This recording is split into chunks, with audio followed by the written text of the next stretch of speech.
On today's World Insight, global governance on artificial intelligence, the best ways to guard against misuse without stifling rapid advances and creativity. What is at stake, and what will it take to nurture AI with little risk to humanity? Answers from a brilliant panel at the Boao Forum for Asia. Mathias Cormann, the Secretary General of the OECD. Zhihua, a counselor of the Chinese Ministry of Foreign Affairs. Professor Kyoung of the Seoul National University. Jinghui, Chief Security Officer of Vivo. Christopher Thomas, a non-resident senior fellow of Brookings Institution. Yonghua, the rector of the University of Macau. And Zhu Xufeng, the dean of the School of Public Policy and Management of Tsinghua University.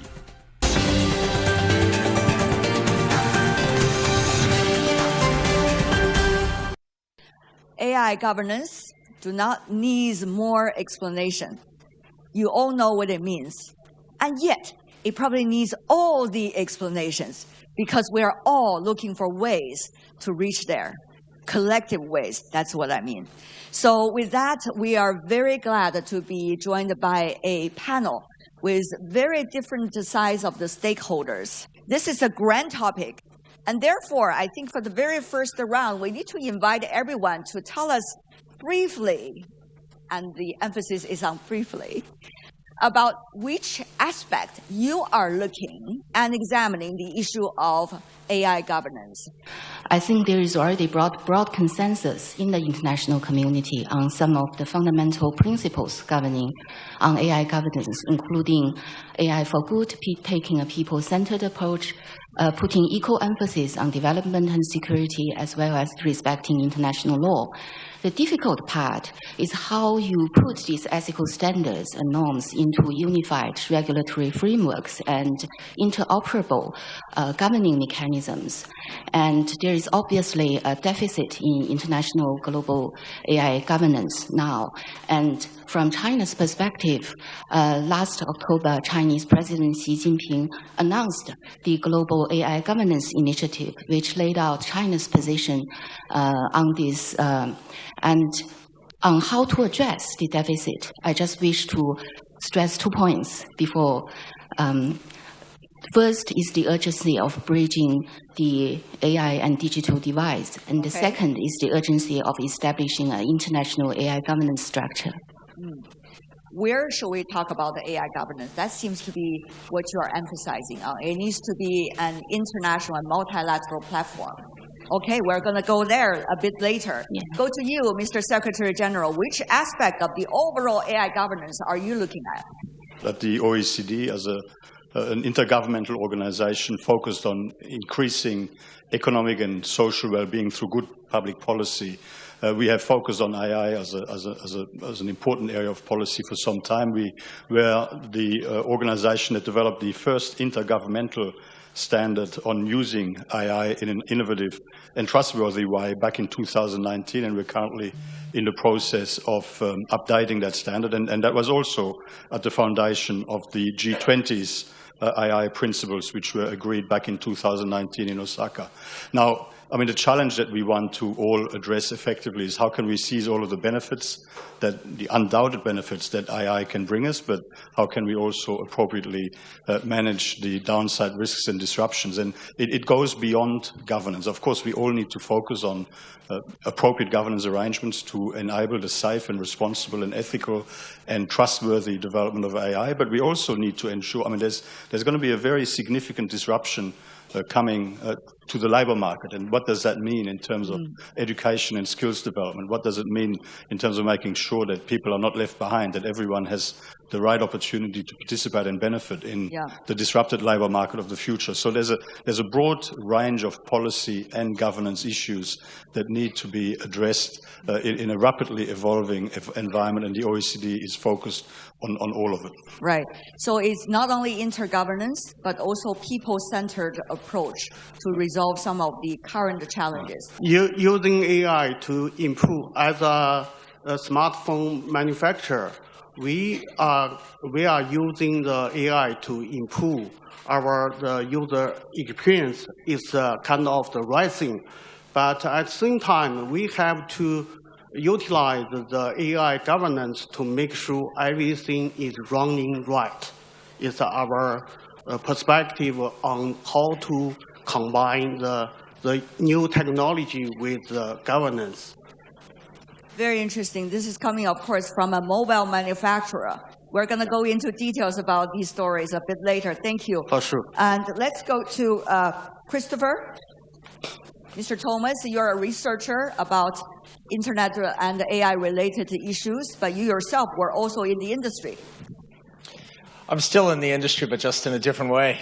All right, so your perspective. So there's no way that I can compete with this brain power on research or governance. So I would say where I'm most focused today is a slightly different perspective. It's about the supply chain and the ability of the technology industry to actually deliver the innovations that are being promised. We've developed this almost mythical faith that the technology industry will just advance and every imaginary thing that we want to happen will just happen. And then it's actually our job as regulators to make sure that nothing bad happens from that. But we are a really long way away from getting the benefits of AI. Let's go to Mr. Song.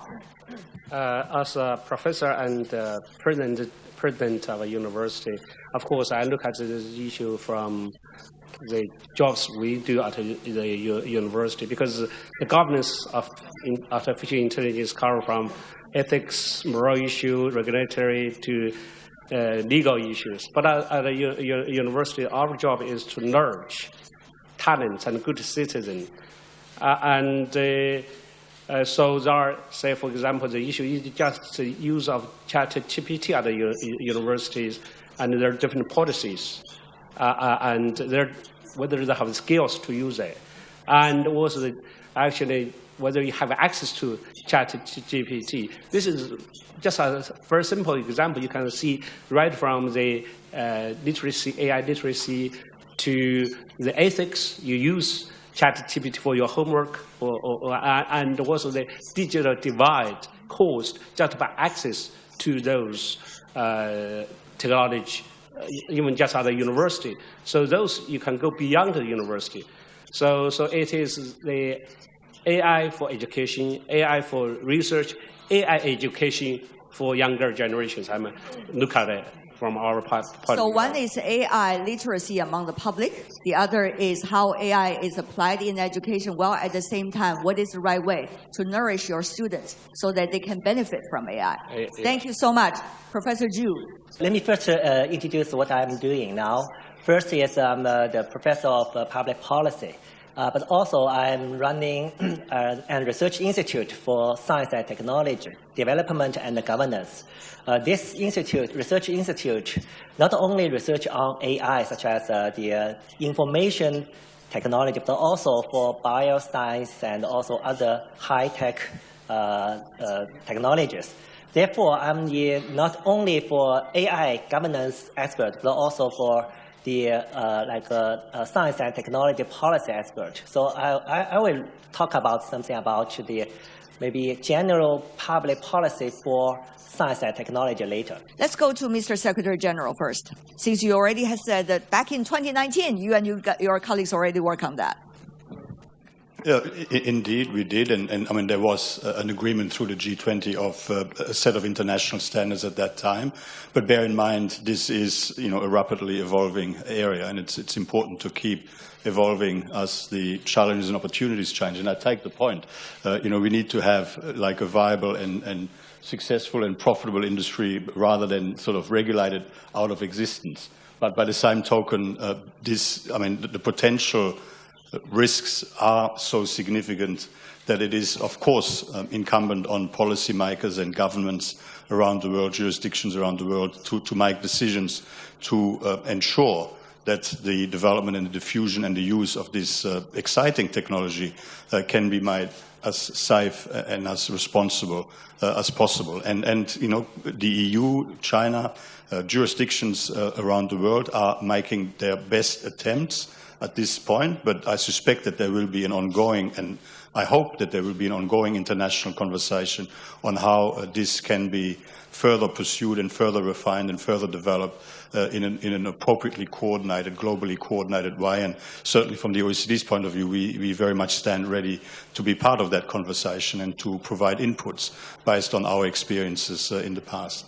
So let's go to you also, Ms. Dong, since you earlier talked about the governance side among governments. What is your take on, you know, some of the earlier examples I mentioned? And what do you think is a good way for international conversations, borrowing words coming from Mr. Secretary General? Yes, just now you mentioned about the United Nations has just adopted a resolution. The name of the title of this resolution is actually Seizing the Opportunity of Safe, Secure, Trustworthy AI Technology to Promote Sustainable Development. And this resolution was adopted by consensus, and it has a positive role to play to promote sustainable development under the UN framework. China took an active part in the consultation process, and we have made important contribution in terms of making this resolution more balanced and more reflective of the concerns and needs of developing countries. And China joined the consensus and co-sponsored this resolution. However, there is, from China's perspective, also some room for improvement. For example, this resolution does not kind of mention enough about this AI and digital device and about the importance of capacity building for developing countries in benefiting from the AI development. Christopher, maybe you want to come in as an industry insider on whether some of these intergovernmental or governmental or national rules that are already existing are inclusive enough or efficient enough and equal enough to the industries. One is we have enormous technological problems that we need to solve, just really, really hard technology problems we need to solve.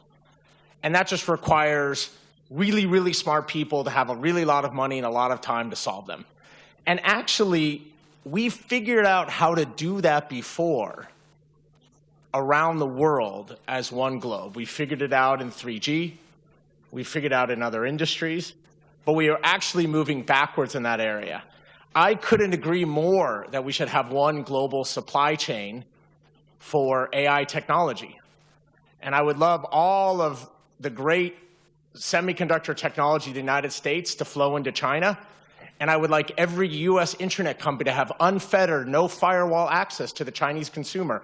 So we know how to do this. What we need is more scientists, more researchers, more money, more innovation. And it's the countries represented in this room, and it's the young people of China who can help do that. That's number one. That's really business and technology. Number two is we need an industrial structure that gets the benefits of AI out to every country within a legal framework that makes sense for that country. And one part of that will be, obviously, as the technology gets cheaper, there'll be more and more incentive. More and more companies will look to try to sell it and bring solutions and all of that stuff.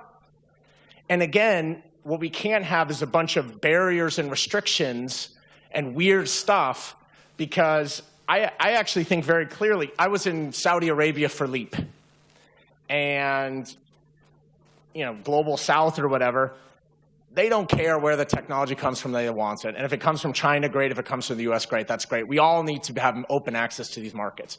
There's just not enough. And that is something, but we're not going to solve every problem. And many countries don't have the institutional framework in place to do anything. So how are they going to do something for AI? But that's number two. And then the third one, though, is actually the one we haven't talked about, which is existential risk to humanity from AI, which is not about like rich versus poor. It's us versus the machines. And I tend to think that risk is less. but we sure as heck should be having talks at the very senior national security level between the leading countries on how to solve this, and those talks aren't happening.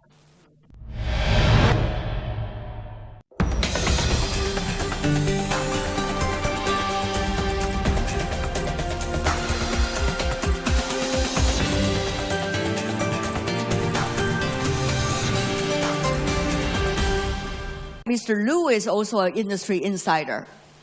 Your thoughts? Actually,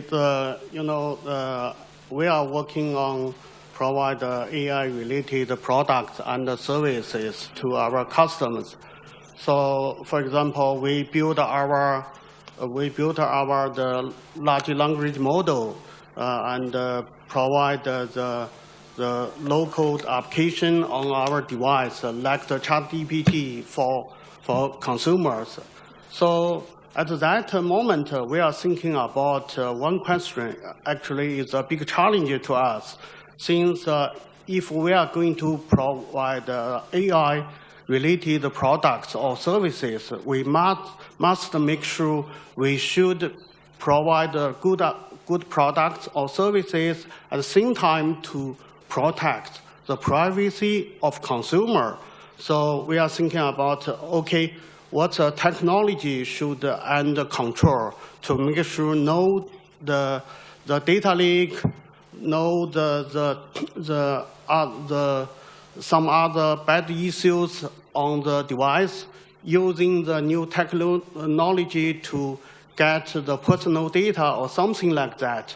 At the same time, we think, okay, we must make sure the new technology of AI should benefit certain the customs, like the deaf, like some other the people.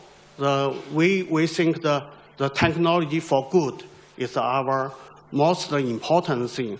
So everything should have the two sides, the good side and bad side. For the AI, we also see the good side is the most new images, and the bad side is maybe some bad guy will utilize it to. That's why we need to have AI governance. That's exactly why we're discussing it. Professor Zhu, tell me more your thoughts. Recently, I did a research on international comparative research on AI governance policies surrounding the world, including 62 countries, especially for OECD countries and also other big countries, and including over 300 policy documents. So as our research is, there are 4 factors to impact the result of the AI governance of a country. The first is the innovative capacity. The second is the population structure.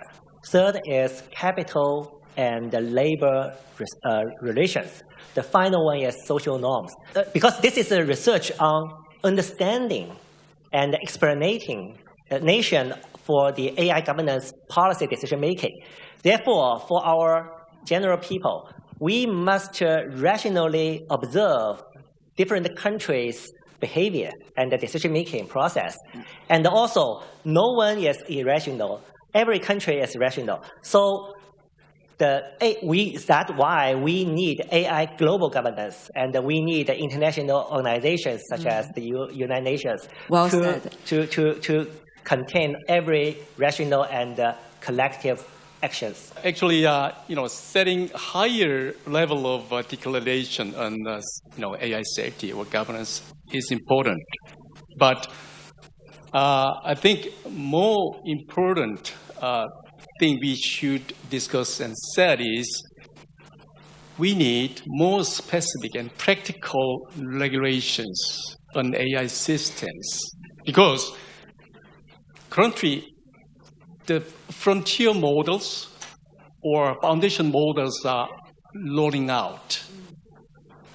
It's working in our daily life, and it can affect our daily life and economies, and also the political issues as well, right? It's imminent threat. So what kind of standard and regulations we can set to those kind of machines before deploying out to the market? So that is one thing. Second, regarding the global governance, I think it is very good. Many different discussions are happening these days, okay? Because the AI system developed by a specific company or country can make global effect and can threat the humanity as a whole. So it is not a matter of one country or one company. We need to work together. All world should work together and discuss the solution, right? So in that sense, it is very good. Many different sectors may have many different initiations for discussions on AI safety and regulations. And one good example is that last year, at the Bletchley Park, UK, there was an AI summit, and more than 30 countries, the leaders of more than 30 countries have gathered, as well as most of the big AI tech leaders get together and discussed what kind of ways we can secure the AI safety and make a consensus on making standard on AI safety testing. For example, there were issues like deepfake. There was also issues like misinformation that are plaguing our society these days. And therefore, what kind of standards we should have. I think every stakeholder has a say. Just for your information, it's not an advertisement, by the way. My home organization, China Media Group, also put out latestly the first standards, at least for all of us working for it, as a media worker, to have open, proactive, and prudent manners. But all of these are adjectives that needs to be more filled in with specific case studies and the regulations. So that's just one of those examples that we are working on, I guess, across sectors. What about for you, to our professor from Macau? What are you doing as an educator? Yeah, education play a critical role in this exercise. We know that. So what exactly are you doing for that? So first of all, we need to get AI education for all, for different background, different age, different sectors. Right from the schools, we need the school pupils to start to understand the basics of AI and what it is, and what's the impact, what are the ethics and moral issues, and build upon that. Of course, as a university, we need to make AI education as a compulsory general education for all.